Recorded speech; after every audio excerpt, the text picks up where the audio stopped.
కోపంలో ఆవేశంలో మాట్లాడకుండా ఉండాలంటే ఒక ఉపాయం ఉంది. పెద్దవాళ్ళకైనా సరే వర్తిస్తుంది. నెమ్మదిగా మాట్లాడాలి. ప్రతి వాక్యము చుక్కబెట్టినట్టుగా మాట్లాడాలి. ఇంట్లో కూడా వాల్యూమ్ పెంచడం అంటారే, పెంచేసి ఆవేశంలో మాట్లాడామనుకో.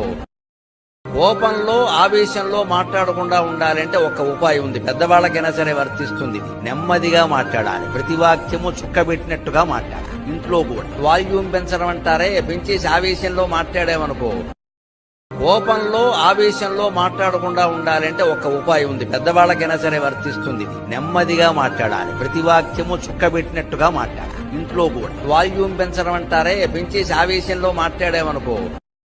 కోపంలో ఆవేశంలో మాట్లాడకుండా ఉండాలంటే ఒక ఉపాయం ఉంది. పెద్దవాళ్ళకైనా సరే వర్తిస్తుంది. నెమ్మదిగా మాట్లాడాలి. ప్రతి వాక్యము చుక్కబెట్టినట్టుగా మాట్లాడాలి. ఇంట్లో కూడా వాల్యూమ్ పెంచడం అంటారే, పెంచేసి ఆవేశంలో మాట్లాడామనుకో. కోపంలో ఆవేశంలో మాట్లాడకుండా